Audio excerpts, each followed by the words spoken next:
bersihkan sistem itu.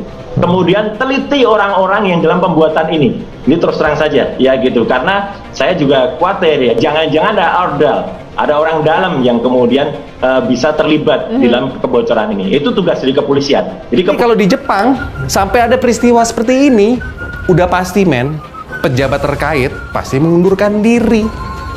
Tapi gue nggak tahu kalau di Wakanda ya. Nah, jadi lebih baik itu persiapkan teknologi baru kan, bukan sekedar ngomel-ngomel bahwa ini adalah ada hacker yang membajak kita atau. Kemarin itu ternyata memang kita yang kemarin Pusat Data Nasional itu down, dan itu ratusan lembaga dan kementerian yang terkena itu rupanya itu karena itu semacam hacker ya, hacker ransom gitu disebutnya begitu, dan dia minta tebusan sampai berapa, 131 miliar kalau tidak salah. Dan sesuai dengan spek yang ada. Apalagi kita dengar barusan pengakuan dari teman-teman di Telkom Sigma dan juga dari Kominfo bahwa ternyata mereka untuk proteksinya hanya menggunakan secara teknis nih Pak ya, namanya Windows Defender. Pusat Data Nasional kita lumpuh, dijebol oleh hacker dari luar negeri, konon begitu. Menurut Ketua BSSN, Badan Cyber and Sandi Negara, Hinsa Siburian mengatakan bahwa jenis hacking yang digunakan oleh hacker adalah brain chipper ransom. Ini memang sudah sangat terkenal beberapa kali ini. Kita rentan, dan kerentanan itu yang bisa jadi faktor nanti dalam pemilu. Justru jadi kan sinyal bahwa kalian kita watch loh, the big brother is watching us, kira-kira begitu. Ya. Pusat Data Nasional itu ternyata belum sempurna, mudah sekali dibobol dan dilumpuhkan oleh hacker. Apapun argumentasinya.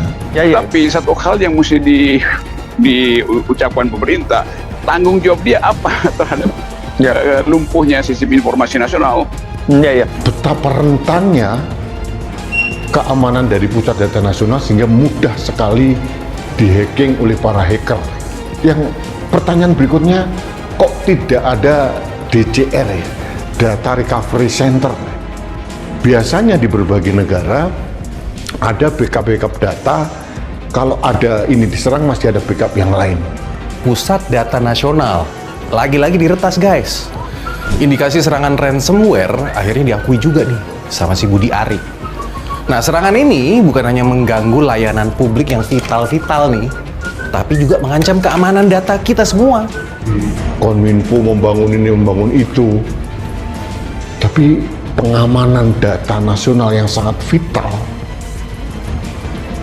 minim sekali.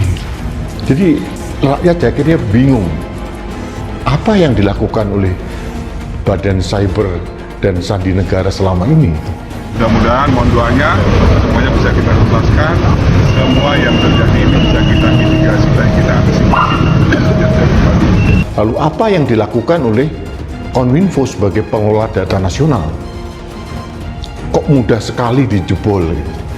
Dan ini apakah dampaknya dari segi terorisme, kemudian kedaulatan negara, terus kemudian penjahat-penjahat yang masuk DPO, baik yang dicegah keluar negeri maupun ditangkal masuk, ini kan jadinya ada potensi lolos.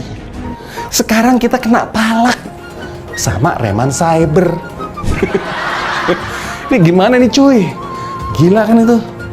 Serangan terhadap PDN Indonesia ini merupakan peringatan keras loh tentang pentingnya keamanan cyber di era sekarang digital.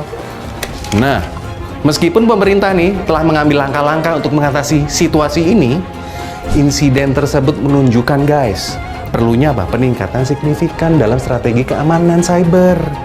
Spek yang ada di PDN S ini, karena sebutnya sementara, karena kita sebenarnya lagi membuat PDN yang sebenarnya yang ada di sekarang, yang ada di Surabaya itu masih di bawah spek. Padahal bahayanya semua data-data itu sudah ditarik dari daerah. Bahwa keamanan data kita ternyata sangat lemah. Yang terakhir kita mendengar keterangan dari Menteri Kominfo bahwa si hacker minta tebusan senilai 8 juta dolar Amerika atau sekitar 131 miliar.